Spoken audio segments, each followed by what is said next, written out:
Hello dear, आज हम 11th NCERT book का चैप्टर नंबर 6 जिसका नाम थर्मोडायनामिक्स है उसके एक्सरसाइज क्वेश्चन को डिस्कस करने वाले हैं। तो हमारा क्वेश्चन नंबर 6.1 है, choose the correct answer. A thermodynamic state function is a quantity. तो जो हमारी थर्मोडायनामिक क्वांटिटी होती है वो टू टाइप की होती है। पहला होता है स्टेट फंक्शन, दूसरा होता है पाथ फंक्शन। तो थर्मोडायनामिक क्वांटिटी जिसको कि हम टी क्यू से रिप्रेजेंट कर रहे हैं, थर्मोडायनामिक क्वांटिटी, ये टू टाइप की होती है। एक होता है हमारा स्टेट फंक्शन और दूसरा होता है हमारा path function. State function quantity जो है वो सिस्टम की इनिशियल एंड फाइनल स्टेट पे डिपेंड करता है।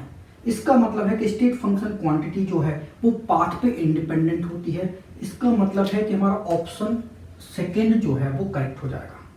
स्टेट फंक्शन क्वांटिटी जो है वो पाथ पे कैसी होती है, वो इंडिपेंडेंट होती है। तो स्टेट फंक्शन क्वांटिटी जो है वो कौन कौन सी होती हैं, तो देखो जरा, जो हमारा टेम्परेचर है, जो हमारा प्रेशर है, जो हमारा वॉल्यूम है, फिर हमारी इंटरनल एनर्जी U हो गया, एंथैल्पी H हो गया, एंट्रोपी S हो गया और हमारा गिब्स एनर्जी G हो गया। ये जो है हमारी स्टेट फंक्शन क्वांटिटी कहलाती है, जो कि सिस्टम की इनिशियल एंड फाइनल स्टेट पे डिपेंड करती है। मतलब कि ये क्वांटिटी जो है वो पाथ पे कैसी होती है, इंडिपेंडेंट होती है। जबकि पाथ फंक्शन में अगर हम बात करें तो पाथ फंक्शन में आ जाता है हीट एंड वर्क। ठीक है, तो ये हमारे पाथ फंक्शन क्वांटिटी होती है। अब पाथ फंक्शन और स्टेट फंक्शन को आप कैसे डिफ्रेंशिएट करोगे, इसको आप कैसे समझोगे, तो देखो जरा, इसको हम इन दो क्वांटिटी से समझते हैं, टेम्परेचर एंड हीट। टेम्परेचर हमारी स्टेट फंक्शन क्वांटिटी है, जबकि हीट जो है वो हमारी पाथ फंक्शन क्वांटिटी है। तो इसको हम एक एग्जांपल से समझेंगे। हमारे पास एक मेटल वायर है, इसका टेम्परेचर 20 डिग्री सेल्सियस। हम चाहते हैं कि इस वायर का टेम्परेचर जो है वो 80 डिग्री सेल्सियस कर दिया जाए। तो इसका मतलब है कि हमें इस वायर को क्या करना पड़ेगा, हमें हीट करना पड़ेगा। वायर को हम हीट करेंगे तो वायर का टेम्परेचर जो है वो 80 डिग्री सेल्सियस हो जाएगा। तो हमारा इनिशियल टेम्परेचर 20 डिग्री सेल्सियस है, फाइनल टेम्परेचर 80 डिग्री सेल्सियस है। मतलब चेंज इन टेम्परेचर जो है वो कितना आया, 60 डिग्री सेल्सियस। 60 डिग्री सेल्सियस जो है वो टेम्परेचर बढ़ गया। अब हीट जो है वो हमारी पाथ फंक्शन क्वांटिटी है। अब ये पाथ फंक्शन क्वांटिटी क्यों है, अब देखो जरा, हमने इस वायर को जो है वो हम डायरेक्टली हीट कर रहे हैं। तो इस केस में हमको हीट जो है वो कम देनी पड़ रही है। अगर आप ऐसे हीट करते, मतलब आपने हीट किया, फिर कूल किया, फिर हीट किया, फिर कूल किया, फिर हीट किया, मतलब इस केस में हमें ज़्यादा हीट देनी पड़ रही है। या आपने इतना हीट कर दिया कि टेम्परेचर 150 डिग्री सेल्सियस हो गया और फिर कूल किया तो टेम्परेचर 80 डिग्री सेल्सियस हो गया। तो इसका मतलब है कि हीट जो है वो किस पे डिपेंडेंट है, वो पाथ पे डिपेंडेंट है। इन तीनों ही केस में टेम्परेचर जो है वो कितना बढ़ गया, 60 डिग्री बढ़ गया। राइट। तो टेम्परेचर हमारी एक स्टेट फंक्शन क्वांटिटी है जो कि सिस्टम की इनिशियल एंड फाइनल स्टेट पे डिपेंडेंट है, जबकि हीट जो है वो हमारी पाथ फंक्शन क्वांटिटी है जो कि पाथ पे डिपेंडेंट होती है। तो ये जो क्वेश्चन 6.1 है, स्टेट फंक्शन क्वांटिटी के बारे में पूछा गया। तो स्टेट फंक्शन क्वांटिटी जो है वो पाथ पे कैसी होती है, वो इंडिपेंडेंट होती है। तो आपका सेकंड ऑप्शन जो है वो करेक्ट हो जाएगा। फिर इसके बाद हमारा क्वेश्चन नंबर 6.2 है, for the process to occur under adiabatic conditions the correct conditions is. तो हमारे पास ये 4 ऑप्शन है, इनमें से कौन सा ऑप्शन करेक्ट होगा एडियाबेटिक कंडीशन के लिए। तो देखो जरा, एडियाबेटिक कंडीशन को हम समझते हैं। तो इसके लिए हमें एक सिस्टम चाहिए। तो ये एक हमने सिस्टम ले लिया, सिस्टम के चारों ओर का एरिया, ठीक है, चारों ओर का जितना भी एरिया है वो हमारा सराउंडिंग कहलाता है। तो जब सिस्टम एंड सराउंडिंग के बीच हीट का एक्सचेंज जो है वो जीरो होता है, मतलब सिस्टम एंड सराउंडिंग के बीच किसी भी प्रकार की हीट का एक्सचेंज ना हो, तो ऐसी प्रोसेस को हम बोलते हैं एडियाबेटिक प्रोसेस। तो एडियाबेटिक प्रोसेस में सिस्टम एंड सराउंडिंग के बीच हीट का एक्सचेंज जो है वो कैसा होता है, वो जीरो होता है। तो हमारा ऑप्शन जो है वो थर्ड करेक्ट हो जाएगा। एडियाबेटिक कंडीशन में हीट एक्सचेंज जो है वो कैसा होता है, वो जीरो होता है। फिर इसके बाद हमारा क्वेश्चन नंबर 6.3 है, the enthalpies of all elements in their standard states are. तो हमारा फर्स्ट ऑप्शन है यूनिटी, सेकंड ऑप्शन है जीरो, थर्ड ऑप्शन है less than zero, fourth option है डिफरेंट फॉर ईच एलिमेंट। तो स्टैंडर्ड स्टेट्स हम किसको मानते हैं, जहां पे टेम्परेचर 298 केल्विन हो, जो कि हमारा 25 डिग्री सेल्सियस होता है, प्रेशर जो है वो हमारा 1 बार के इक्वल हो या 1 atm प्रेशर हो। तो इस कंडीशन को हम जो है वो स्टैंडर्ड कंडीशन मानते हैं। और स्टैंडर्ड कंडीशन में किसी भी एलिमेंट की एंथैल्पी जो है वो हम जीरो लेते हैं, तो हमारा ऑप्शन सेकंड जो है वो करेक्ट हो जाएगा। क्यों? क्योंकि स्टैंडर्ड स्टेट में एलिमेंट जो है वो मोस्ट स्टेबल फॉर्म में होता है, इस कारण उसकी एंथैल्पी जो है वो हमेशा जीरो ली जाती है। फिर इसके बाद हमारा क्वेश्चन नंबर 6.4 है, standard internal energy of combustion of methane is minus X kilojoule mole inverse, the value of standard enthalpy is. तो हमारे पास ये जो 4 ऑप्शन है, इनमें से कौन सा ऑप्शन करेक्ट होगा? तो देखो जरा, जो हमारा standard enthalpy and standard internal energy, इसमें क्या रिलेशन होता है? तो ये रिलेशन होता है हमारा standard enthalpy del H equal होता है standard internal energy del U plus P delta V. अब चूंकि इस क्वेश्चन में प्रेशर वॉल्यूम तो गिवन नहीं है, तो इसका मतलब है कि हमारा ये वाला फॉर्मूला तो यूज नहीं किया जाएगा। तो फिर हम दूसरा फॉर्मूला लिखेंगे, डेल एच स्टैंडर्ड कंडीशन पे इक्वल होगा डेल यू स्टैंडर्ड कंडीशन पे प्लस डेल एन, ये गैस के होते हैं, आर टी। तो पी डेल्टा वी की जगह हम लिख सकते हैं डेल्टा एन आर टी।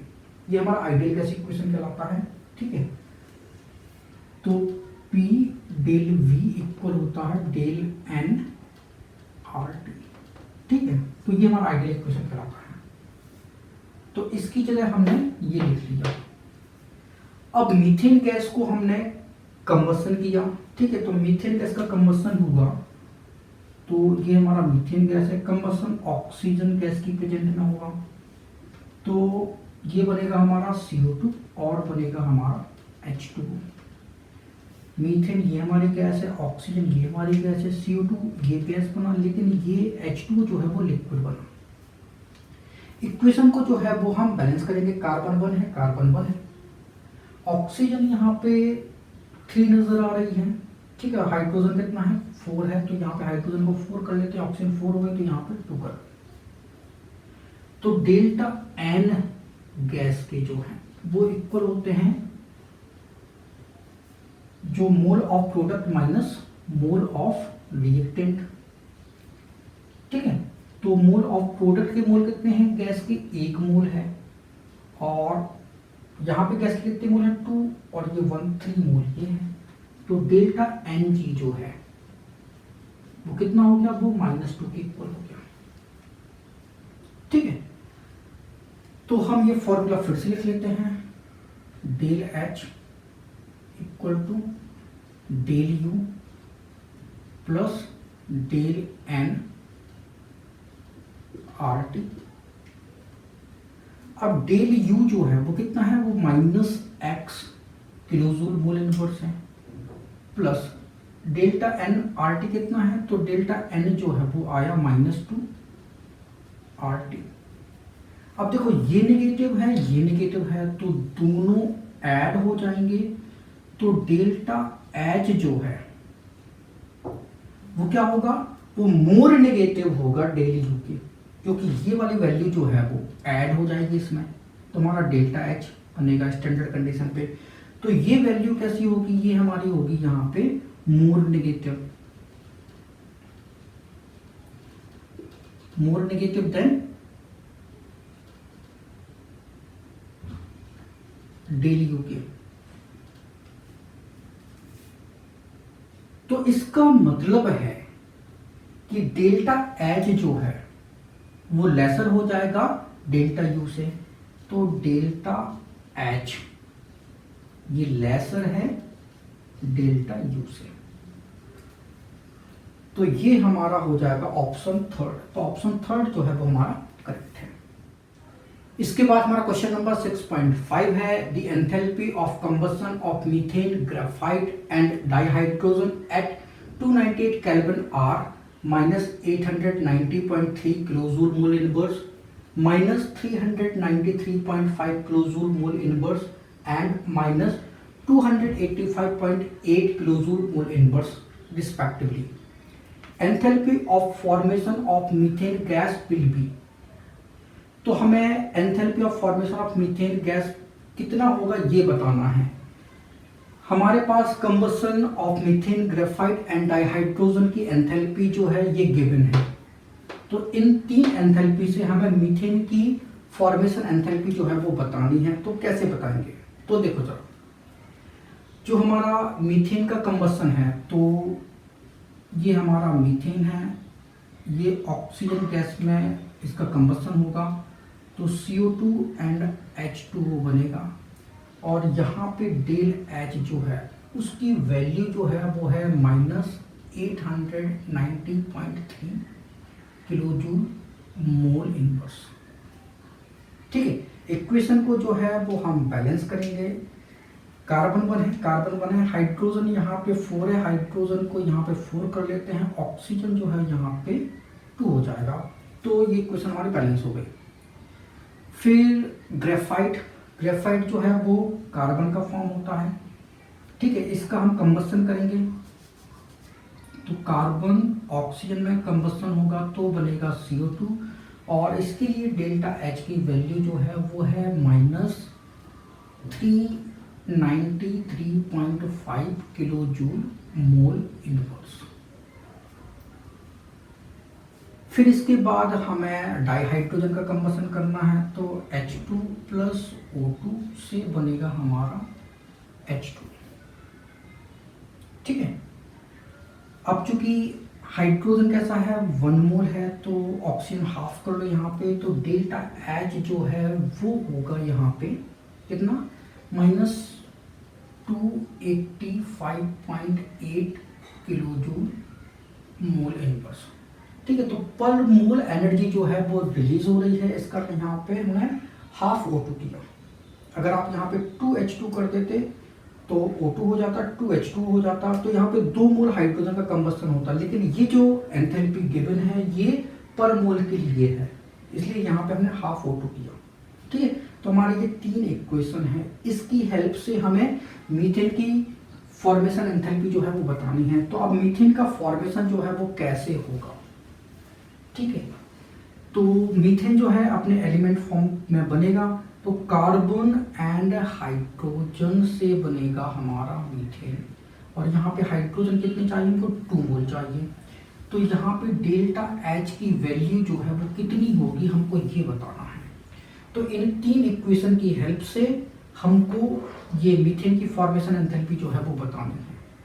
तो देखो जरा, इस इक्वेशन में कार्बन और हाइड्रोजन ये लेफ्ट साइड है, मीथेन जो है वो राइट साइड है। तो इन 3 इक्वेशन में कार्बन हाइड्रोजन कहाँ है? तो कार्बन ये सेकेंड वाली इक्वेशन में, हाइड्रोजन ये थर्ड वाली इक्वेशन में है और मीथेन जो है CH4 ये हमारी फर्स्ट वाली इक्वेशन में है। तो इस इक्वेशन को हम रिवर्स करके लिखेंगे। ठीक है, तो कार्बन एंड हाइड्रोजन को हम एज इट इज लिखेंगे और ये फर्स्ट इक्वेशन को हम रिवर्स करके लिखेंगे। लेकिन यहाँ पे एक चीज देखना है, यहाँ पे हाइड्रोजन 1 मोल है, यहाँ पे हाइड्रोजन 2 मोल है। तो यहाँ पे हाइड्रोजन को 2 मोल बनाने के लिए हम पूरी इक्वेशन को 2 से मल्टीप्लाई कर देंगे। 2 से मल्टीप्लाई करो तो ये 2H2 हो जाएगा, ये O2 हो जाएगा, ये 2H2 हो जाएगा और डेल्टा H इसको हम 2 से मल्टीप्लाई करेंगे तो 2 × 8 ये 16 हो गया, 2 × 5 10 और ये 1 कैरी किया था तो ये 11 हो गया, ठीक है।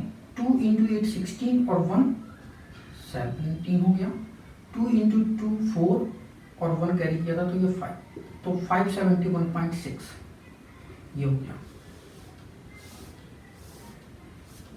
ठीक है ना। तो अब देखो जरा, इन दोनों इक्वेशन को एज इट इज लिखना है, इसको हमें रिवर्स करके लिखना है, तो हमारी इक्वेशन जो है वो बन जाएगी।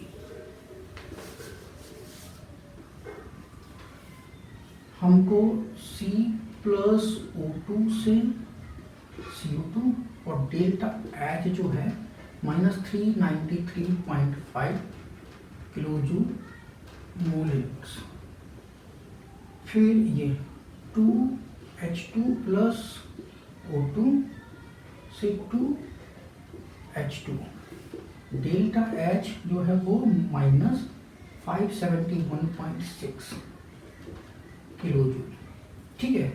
पर मोल नहीं है, यह 2 मोल के लिए एनर्जी हो गई, ठीक है ना। और थर्ड इक्वेशन जो है हम रिवर्स करके लिखेंगे तो हमको मीथेन इधर पे मिल जाएगा, तो लिखेंगे CO2 प्लस 2H2, ठीक है। C बनेगा CH4 प्लस 2O2, तो यहाँ पे डेल्टा H जो है वो कितना है -890, तो अब ये प्लस का हो जाएगा क्योंकि इक्वेशन को हमने रिवर्स कर दिया ना, तो ये डेल्टा H प्लस का हो जाएगा 890.3 किलो जूल मोल इनवर्स, ठीक है।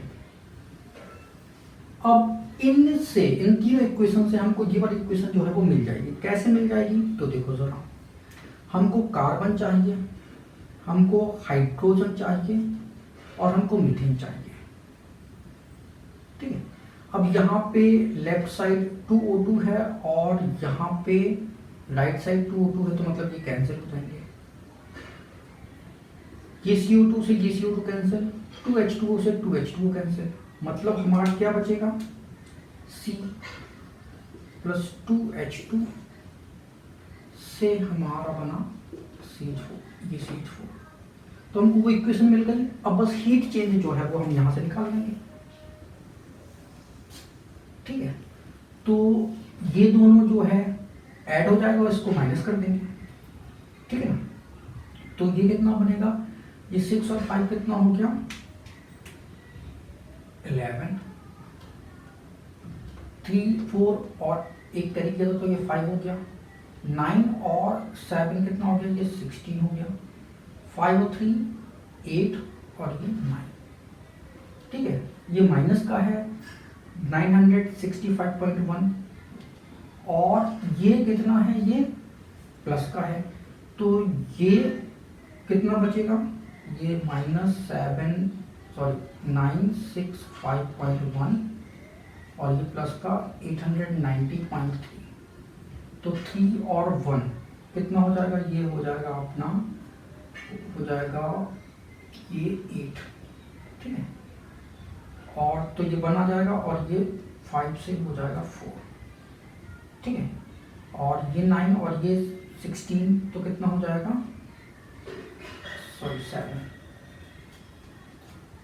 और ये बनेगा आपका 9 और ये 9 तो ये 0 हो जाएगा, तो -74.8 किलो जूल पर मोल। इतनी एनर्जी जो है वो क्या होगी, रिलीज होगी जब मीथेन बनेगा। तो हमारा ऑप्शन जो है 1 करेक्ट हो जाएगा। फिर इसके बाद क्वेश्चन नंबर 6.6 है, a reaction A plus B gives C plus D plus Q is found to have a positive entropy change, the reaction will be. तो हमारा पहला ऑप्शन है possible at high temperature, second option है possible only at low temperature, third option है not possible at any temperature, fourth option है possible at any temperature. तो हमारे पास ये एक केमिकल रिएक्शन है, यहाँ पे प्लस क्यू एनर्जी का मतलब है कि ये केमिकल रिएक्शन जो है वो हमारी कैसी है, एक्सोथर्मिक रिएक्शन है, और एक्सोथर्मिक रिएक्शन के लिए डेल्टा एच जो है वो कैसा होता है, नेगेटिव होता है। तो ये जो केमिकल रिएक्शन है इसके लिए डेल्टा एच जो है वो नेगेटिव है, एंट्रोपी चेंज मतलब डेल्टा एस ये कैसा है हमारा, पॉजिटिव है। अब हमको बताना कि ये जो केमिकल रिएक्शन है इन ऑप्शन के थ्रू क्या ये केमिकल रिएक्शन स्पॉन्टेनियस है या फिर नॉन स्पॉन्टेनियस है। तो देखो, अगर कोई रिएक्शन स्पॉन्टेनियस है या नॉन स्पॉन्टेनियस है उसको हम बता सकते हैं इस फॉर्मूले से, delta G equal to delta H minus T delta S. अगर डेल्टा जी की वैल्यू जो गिफ्ट फ्री एनर्जी है, अगर डेल्टा जी हमारा नेगेटिव आता है इसका मतलब है कि हमारी रिएक्शन जो है वो स्पॉन्टेनियस है। अगर डेल्टा जी पॉजिटिव आता है इसका मतलब है कि हमारी केमिकल रिएक्शन जो है वो नॉन स्पॉन्टेनियस है। और अगर डेल्टा जी इसकी वैल्यू 0 आती है तो फिर हमारी केमिकल रिएक्शन जो है वो इक्विलिब्रियम में है, राइट। तो डेल्टा जी यहाँ पे हम फाइंड कर लेते हैं कि डेल्टा जी जो है वो हमारा कैसा आएगा, पॉजिटिव आएगा कि नेगेटिव आएगा या फिर 0 आएगा। तो देख लेते हैं। तो डेल्टा जी, डेल्टा एच की वैल्यू तो नेगेटिव है, ठीक है ना, फिर माइनस टी डेल्टा एस। अब डेल्टा एस कैसा है, पॉजिटिव है, तो टी डेल्टा एस पॉजिटिव, इसका मतलब ये temperature and entropy, change in entropy, इसका जो प्रोडक्ट है वो कैसा होगा, वो नेगेटिव होगा। तो मतलब ये भी वैल्यू हमारी कैसी आएगी, नेगेटिव आएगी। तो नेगेटिव नेगेटिव क्या होता है, डेल्टा जी को नेगेटिव बनाएगा। और डेल्टा जी नेगेटिव आया इसका मतलब है कि रिएक्शन हमारी स्पॉन्टेनियस हो गई। अब यहां पे हम टेम्परेचर देख लेते हैं कि ये लो टेम्परेचर है कि हाई टेम्परेचर पे है। तो देखो जरा, डेल्टा एस हमारा कैसा है, पॉजिटिव है। अब टेम्परेचर यहाँ पे कितना भी हो ये वैल्यू कैसी होगी, नेगेटिव ही आएगी, चाहे लो टेम्परेचर हो चाहे हाई टेम्परेचर हो। तो लो टेम्परेचर, हाई टेम्परेचर, किसी भी टेम्परेचर पे ये रिएक्शन कैसी है, हमारी स्पॉन्टेनियस है। इसका मतलब हमारा फोर्थ ऑप्शन जो है वो करेक्ट हो जाएगा, पॉसिबल एट एनी टेम्परेचर। मतलब ये रिएक्शन स्पॉन्टेनियस है किसी भी टेम्परेचर पे, तो हमारा फोर्थ ऑप्शन जो है वो करेक्ट है। फिर इसके बाद हमारा क्वेश्चन नंबर 6.7 है, in a process 701 joule of heat is absorbed by a system and 394 joule of work is done by the system. What is the internal energy for the process? तो हमें internal energy delta U जो है वो बताना है कितना होगा। जब सिस्टम ने हीट एब्जॉर्ब की तो सिस्टम अगर हीट एब्जॉर्ब करता है तो प्लस क्यू होगा, और कितनी है हीट एब्जॉर्ब की, 701 जूल, इतनी हीट एब्जॉर्ब की। Work done by the system, work done by the system, तो वर्क डन कैसा होगा, हमारा नेगेटिव होगा। कितना है ये, 394 जूल। तो हमारा इंटरनल एनर्जी डेल्टा यू ये इक्वल हो जाएगा Q माइनस डब्ल्यू के। Q है 701 जूल, वर्क डन कितना है 394 जूल, तो ये आएगा हमारा 307 जूल। तो इंटरनल एनर्जी में चेंज जो है वो कितना आया, 307 जूल। तो जब एक सिस्टम जो है 701 जूल हीट एब्जॉर्ब करता है, work done by the system 394 joule होता है, तो सिस्टम की इंटरनल एनर्जी जो है वो 307 जूल इंक्रीज हो जाती है। तो डेल्टा यू हमारा कितना हो गया, 307 जूल। इसके बाद हमारा क्वेश्चन नंबर 6.8 है, the reaction of cyanamide NH2Cn solid with dioxygen was carried out in a bomb calorimeter and delta U was found to be minus 742.7 kilojoule mole inverse at 298 Kelvin. Calculate enthalpy change for the reaction at 298 Kelvin. तो ये हमारे पास NH2Cn solid है, इसका 1 मोल है, 3/2 मोल oxygen से react करेगा तो nitrogen gas बनेगी, कार्बन डाइऑक्साइड गैस बनेगी और वाटर बनेगा। यहां पे डेल्टा यू जो है वो कितना गिवन है, तो इंटरनल एनर्जी में चेंज जो है वो कितना आया है, वो माइनस 742.7 किलो जूल पर मोल आया है। ठीक है, 1 मोल के लिए डेल्टा यू जो है वो इतना चेंज हुआ है। फिर हमको क्या डिटरमाइन करना है, एंथैल्पी चेंज बताना है, मतलब डेल्टा एच जो है वो कितना है ये हमको डिटरमाइन करना है। तो डेल्टा एच और डेल्टा यू में क्या रिलेशन होता है, तो ये रिलेशन होता है delta H equal to delta U plus delta N, ये गैस के मोल होते हैं आर टी।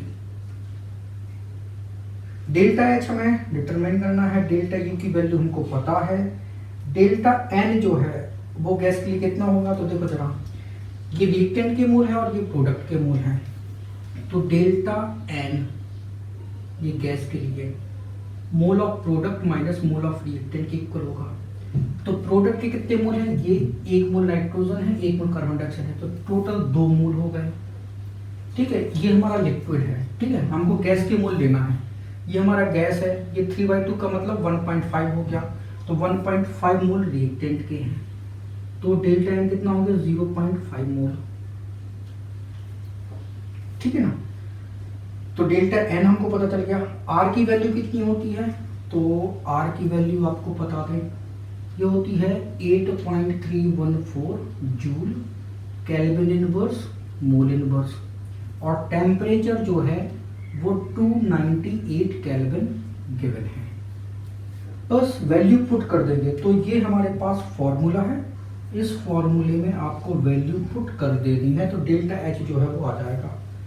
तो देख लेते हैं, del H equal to del U की जगह कितना रखना है, ये -742.7 किलो जूल पर मोल, मतलब एक मोल के लिए एनर्जी है, प्लस डेल्टा एन की वैल्यू कितनी है 0.5 मोल, इंटू आर की वैल्यू कितनी है 8.314 joule kelvin inverse mole inverse. ठीक है, और टेम्परेचर कितना है 298 केल्विन। तो देखो जरा, ये केल्विन, ये केल्विन इनवर्स, मोल इनवर्स से ये मोल जो है वो कैंसिल हो गया। अब यहाँ पे ये जूल है और ये किलो जूल है, तो यार इसको किलो जूल में कन्वर्ट कर लेते हैं, तो 1000 से इसको हम क्या कर देते हैं, डिवाइड कर देते हैं, तो ये जूल जो है वो किस में कन्वर्ट हो जाएगा, किलो जूल में कन्वर्ट हो जाएगा। ठीक, बस अब इसको सॉल्व कर देना है, तो delta H equal to -742.7 kilo joule plus ये 0.5 इंटू 8.314 इंटू 298, ये करेंगे तो ये आएगा हमारा 1238.786 इंटू ये 10, ये 1000 ऊपर ले जाओ तो ये 10⁻³ ये भी क्या हो जाएगा आपका किलो जूल में हो जाएगा। 10⁻³ को हम इरेज करेंगे तो ये हमारा कितना हो जाएगा, ये डेसिमल हमारा इतना आ जाएगा 1.238786। ठीक है, ये इसमें हम माइनस कर देंगे तो डेल्टा एच की वैल्यू जो है वो कितनी आ जाएगी, ये -741.46 किलो जूल, इतनी वैल्यू आ गई। ठीक है, और ये पर मोल के लिए है तो ये हमारा एंथैल्पी चेंज हो गया। फिर इसके बाद हमारा क्वेश्चन नंबर 6.9 है, calculate the number of kilo joule of heat necessary to raise the temperature of 60 gram of aluminium from 35 degree Celsius to 55 degree Celsius. Molar heat capacity of aluminium is 24 joule mole inverse kelvin inverse. तो molar heat capacity aluminium की given है 24 joule mole inverse kelvin inverse. हमको heat Q जो है वो बताना है कितना रिक्वायर्ड होगा। ठीक है, और टेम्परेचर डेल T ये है हमारा 273 प्लस 55 माइनस 273 प्लस 35। ठीक है, तो ये आ जाएगा हमारा 20 केल्विन। ठीक है, तो डेल्टा T जो है वो 20 केल्विन का डिफरेंस है। तो टेम्परेचर में डिफरेंस ये 20 डिग्री सेल्सियस है और यही डिफरेंस केल्विन में भी होगा, राइट। अब जो हमारा मोलर हीट कैपेसिटी होता है Cm, ये इक्वल होता है हीट कैपेसिटी,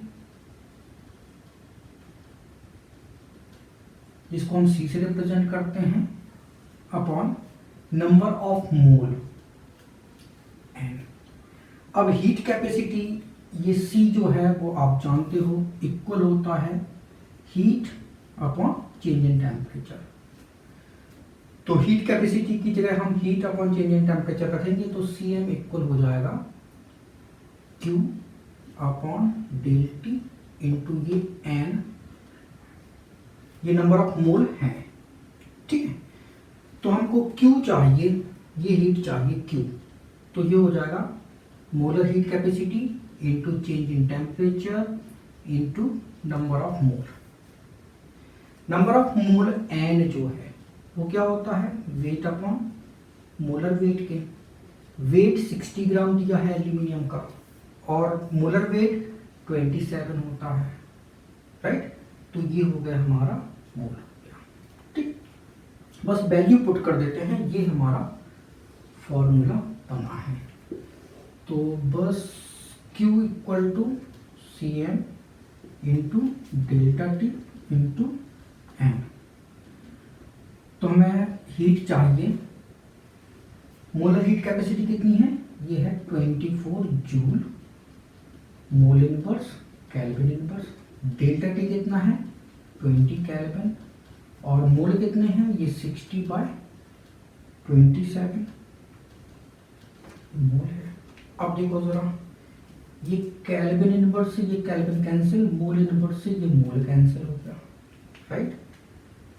तो अब हमारा Q जो है वो आ जाएगा 24 इंटू 20 इंटू 60 बाई 27, तो ये आएगा हमारा 1066.66 जूल। ठीक है, ये हमारी यूनिट हो जाएगी। अब चूंकि हमें हीट जो है वो किलोजूल में बतानी है, तो किलोजूल में हीट जो है वो बतानी है, तो Q जो है इसको हम क्या करेंगे 1000 से डिवाइड कर देंगे, तो ये जो है वो किलोजूल हो जाएगा। तो ये हो जाएगा 1.06666 किलोजूल, या आप इसको लिख सकते हो 1.067 किलोजूल, राइट। तो इतनी हीट जो है वो हमको रिक्वायर्ड होगी। इसके बाद हमारा क्वेश्चन नंबर 6.10 है, calculate the enthalpy change on freezing at 1 mole of water at 10 degree Celsius to ice at minus 10 degree Celsius. Delta H equals 6.03 kilojoule mole inverse at 0 degree Celsius. Heat capacity at constant pressure H2 liquid दिया है 75.3 joule mole inverse kelvin inverse. Heat capacity at constant pressure H2 solid की given है 36.8 joule mole inverse kelvin inverse. तो हमारे पास water है 10 degree Celsius पे, उसको हमें 10 degree ice -10 degree Celsius ice में कन्वर्ट करना है। तो कैसे करेंगे, तो सबसे पहले हम ग्राफ प्लॉट कर लेते हैं। तो यहाँ पे हम ले लेते हैं टेम्परेचर और यहाँ पे हम ले लेते हैं टाइम। तो ये है 10 डिग्री सेल्सियस, ये 0 डिग्री सेल्सियस और ये कर लेते हैं -10 डिग्री सेल्सियस।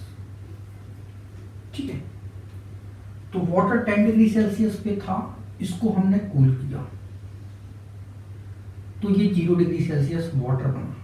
ठीक है, तो ये H2O अभी लिक्विड है, फिर ये 0 डिग्री सेल्सियस आइस में कन्वर्ट होगा।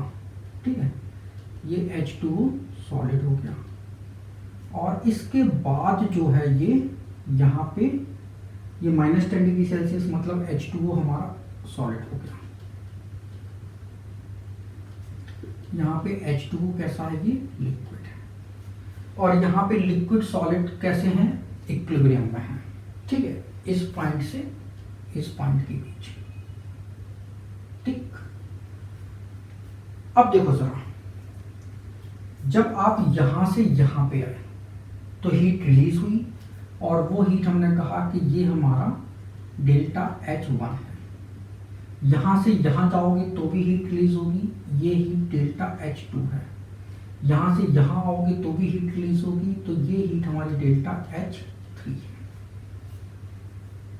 क्लियर है। अब हीट कैपेसिटी कांस्टेंट प्रेशर पे गिवन है, तो हीट कैपेसिटी कांस्टेंट प्रेशर पे किसकी इक्वल होती है, तो Cp heat capacity at constant pressure equal होता है heat required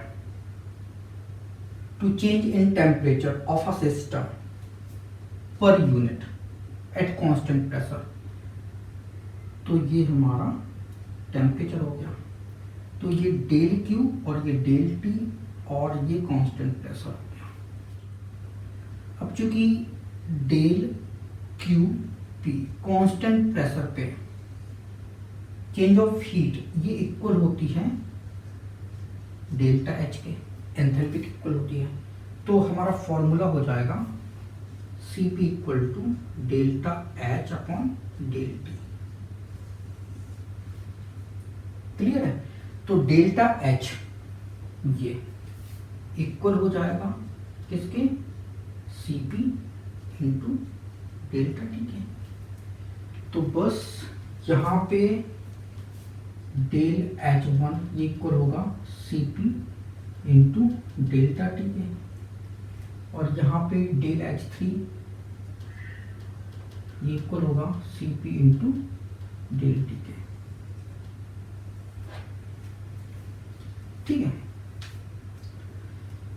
और हमें टोटल हीट निकालनी है, तो टोटल हीट जो है वो डेल एच ये इक्वल होगा del H one plus del H two plus del H three के इक्वल होगा।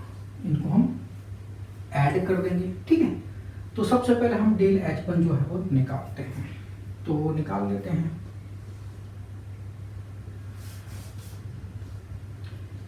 डेल एच वन ये इक्वल होगा सी पी, ठीक है, ये H two liquid into del T. तो del H one C P H two liquid का कितना दिया है 75.3, ठीक है, ये joule mole inverse kelvin inverse into delta T.